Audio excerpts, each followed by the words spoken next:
Tout d'abord, je me réjouis que l'état de droit fonctionne au Sénégal, que notre démocratie reste toujours forte. Malgré ce que nous avons connu, tout est en train, à mon avis, de rentrer dans l'ordre démocratique, pour ainsi dire, et que le Sénégal pourra voter le 24 mars 2024. Les Sénégalais tiennent à choisir, à voter pour le président de la République. Et donc je me réjouis que des compatriotes aient pu user de leurs droits de citoyens dans une république pour porter le recours auprès de la Cour suprême. La justice s'est prononcée. Il nous revient à nous tous d'accepter les décisions de la justice, même si on n'est pas content. Plusieurs fois, j'ai eu, moi, auprès du Conseil constitutionnel, des recours qui n'ont pas été acceptés. Et donc c'est ça, le sens de l'état de droit. Cela, je m'en réjouis, et évidemment, je me réjouis que Diomaye, j'ai commencé ma campagne à Fatick, à Ziguinchor, j'y étais lorsque Ousmane Sonko a été libéré.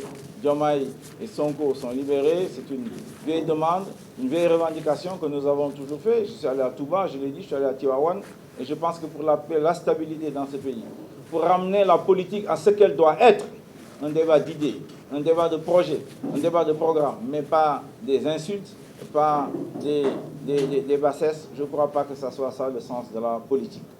Donc je me réjouis de cela. J'étais à Ziguinchor et naturellement je suis allé rendre hommage à la maman de Ousmane Sonko. C'est normal et c'est un exemple de courage patriotique.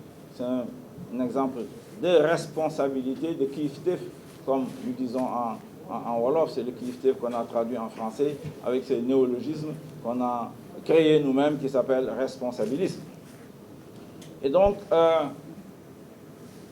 j'ai été dans le sud du Sénégal, j'ai parcouru ce que pour moi, les régions qui devraient constituer des pôles régionaux de développement, autour de Kaolack, de Tambacounda et de la Casamance, pour y rappeler que c'est de cette façon qu'on doit réorganiser le territoire sénégalais pour pouvoir relever le niveau du développement économique, social et environnemental. Les pôles régionaux sont importants dans nos dispositifs. Un pôle régional, une université, un pôle régional, un CHU, un pôle régional, un aéroport de classe régionale, au moins un pôle régional, une politique d'urbanisation attractive pour l'habitat rural, ce qui fait qu'effectivement, dans ces pôles peuvent être attractifs, attirer les jeunes diplômés, les jeunes talentueux pour pouvoir accepter, pour qu'ils acceptent de venir s'établir dans ces pôles régionaux de développement. C'est ainsi uniquement qu'on pourra laisser Dakar souffler, qui aujourd'hui regroupe, ou en tout cas s'établit dans son économie à plus de 80% du PIB. Et donc, voilà ce que nous avons observé. Il y a beaucoup de chômage, les jeunes sont dans les Jakarta ou les commerces. Je leur ai rappelé l'importance de ramener des usines textiles dans le Kolda. Ziguinchor avait un domaine industriel qui se meurt. Ziguinchor n'a pas d'aéroport international. Il faut aller au Cap Skirring. La route RN4 ne marche toujours pas. Voilà des choses, à mon avis, qui seront évitées dans les pôles régionaux de développement. La Casamance, c'est la paix. La Casamance, c'est la sécurité. Je m'y engage. Je m'y engage et aujourd'hui, je crois pouvoir être celui qui peut être celui qui peut, dans le Sénégal, défendre la Casamance, relever son niveau économique. Parce que je suis de là-bas. Gabriel Garcia Marquez disait que vous êtes de quelque part quand vous avez quelqu'un sous terre. Eh bien, moi, j'ai quelqu'un sous terre à Sédhiou, à Samine, à Goudomp, à Ziguinchor, à Bignona, à Kolda, à Médina Yoro Foulah, à Diana-Manari. Donc, je suis la Casamance. C'est ce que je suis, la Casamance. Et donc, je suis celui qui peut aujourd'hui, parmi ces candidats, porter l'espoir des populations qui y vivent. Et je leur tends la main, je leur ai expliqué ce que je veux faire.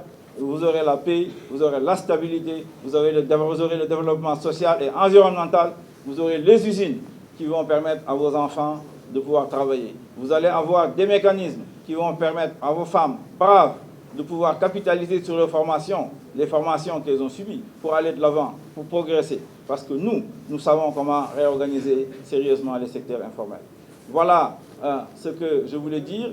Je suis donc engagé dans cette deuxième phase.